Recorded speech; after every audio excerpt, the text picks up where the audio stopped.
नमस्कार।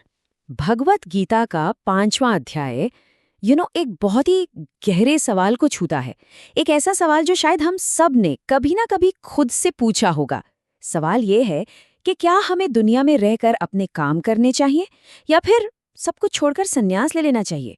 तो चलिए आज इसी दुविधा की तह तक चलते हैं। ये दुविधा, ये कंफ्यूजन हम सबकी जिंदगी का हिस्सा है ना?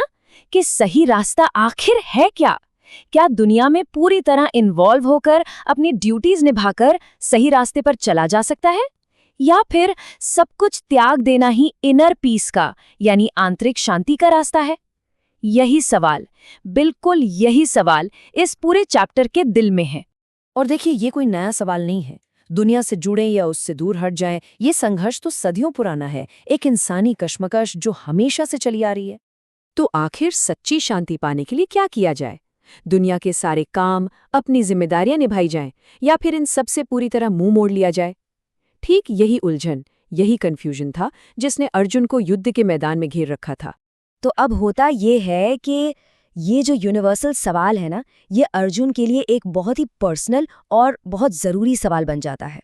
तो अर्जुन सीधे श्री कृष्ण से पूछते हैं, कहते हैं, हे कृष्ण, आप एक तरफ तो कर्मों को छोड़ने की मतलब संन्यास की तारीफ करते हैं और दूसरी तरफ कर्मयोग की भी। इन दोनों में से मेरे लिए जो एक बिल्कुल पक्का, फायदेमंद हो, जो कल्याणकारी हो, वो मुझे बताइए। मतलब अगर आसान भाषा में कहें तो अर्जुन बहुत ज्यादा कंफ्यूज्ड हैं। उन्हें एक बिल्कुल क्लियर, एक पक्का जवाब चाहिए। वो पूछ रहे हैं, आप दोनों रास्तों की बड़ाई करते हैं, पर मेरे लिए बेस्ट कौन सा है मुझे साफ साफ बताइए, कोई गोलमोल बात नहीं।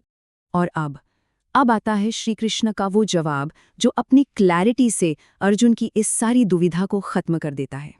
तो देखिए, श्री कृष्ण पहले तो दोनों रास्तों को बिल्कुल साफ साफ समझाते हैं। एक तरफ है कर्म संन्यास। इसका मतलब है दुनिया की जिम्मेदारियों को, अपने काम को छोड़ देना। और दूसरी तरफ है कर्म योग, यानी अपने सारे काम तो करने हैं लेकिन उसके रिजल्ट की, उसके फल की चिंता किए बिना। और यहाँ एक दिलचस्प बात है। श्री कृष्ण सबसे पहले तो ये साफ कर देते हैं कि देखो, दोनों ही रास्ते एक ही मंजिल तक ले जाते हैं और वो मंजिल है मोक्ष। मतलब दोनों ही रास्ते सही हैं। लेकिन फिर वो एक बहुत ही एनशाइडेंट, एक निर्णायक बात कहते हैं। वो कहते हैं उन दोनों में भी कर्मों के त्याग से कर्मयोग श्रेष्ठ है। तो यहाँ पर एक बहुत बड़ा, एक बहुत ही जरूरी पॉइंट सामने आता है कि कर्म करना, एक्शन लेना कर्म छोड़ने से बेहतर है। पर सवाल ये उठता है कि ऐसा क्यों, है ना? अगर दोनों ही रास्ते एक ही मंजिल पर जा रहे हैं तो फिर कर्मयोग को बेहतर, सुपीरियर क्यों बताया गया? देखिए, श्री कृष्ण समझाते हैं कि सच्चा संन्यास सिर्फ बाहर से चीजें छोड़ देना नहीं है।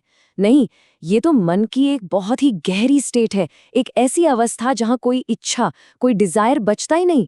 और सोचिए, इसे पाना कितना मुश्किल होगा। असल में मन को शुद्ध करने का, उसे साफ करने का सबसे अच्छा रास्ता ही कर्म योग से होकर जाता है। मतलब बिना किसी अटैचमेंट के काम करने से। और इसीलिए यही वजह है कि ये रास्ता ज्यादातर लोगों के लिए ज्यादा प्रैक्टिकल है, ज्यादा असरदार है। तो फिर ठीक है, ये जो कर्म योगी है, इसकी सोच कैसी होती है? मतलब वो दुनिया में रहते हुए भी दुनिया से अलग, डिटैच्ड कैसे रह पाता है? क्या है इसका सीक्रेट? इसके लिए ना श्री कृष्ण एक बहुत ही खूबसूरत मिसाल देते हैं, कमल के पत्ते की। सोचिए, कमल का पत्ता रहता तो पानी में ही है, लेकिन पानी की एक बूंद भी उस पर ठहरती नहीं, फिसल जाती है ना? कमाल। बस ठीक इसी तरह एक कर्मयोगी संसार में तो रहता है, लेकिन दुनिया की जो मोह माया है, जो अटैचमेंट्स है, उनसे बेअसर रहता है। तो कैसा होता है एक कर्मयोगी? देखिए, वो अपनी ड्यूटीज तो पूरी करता है, लेकिन उसके रिजल्ट से खुद को नहीं जोड़ता। वो अपने सारे काम और उनके जो भी फल होते हैं वो भगवान को सौंप देता है। वो ये नहीं सोचता कि मैं कर रहा हूँ, मतलब वो खुद को करता नहीं मानता। और वो हर जीव में, हर किसी में ईश्वर को ही देखता है। और इसीलिए जिंदगी में चाहे कितनी भी उथल पुथल हो, वो कमल के पत्ते की तरह बिल्कुल शांत, बिल्कुल स्थिर रहता है। और इस पूरे अध्याय का जो निचोड़ है ना, वो हमें एक बहुत ही प्रैक्टिकल सबक देता है। एक ऐसा सबक जो आज की हमारी जिंदगी के लिए भी उतना ही जरूरी है। सच्ची शांति का रास्ता वो कहीं बाहर नहीं है, वो तो हमारे अपने अंदर है। और उसे पाने के लिए हमें उन दुश्मनों को हराना होगा जो कहीं और नहीं, हमारे ही मन के अंदर छुपे बैठे हैं। और कौन है ये असली दुश्मन? ये है मोह यानी अटैचमेंट, क्रोध यानी गुस्सा, लालच, काबू से बाहर की इच्छाएं और डर।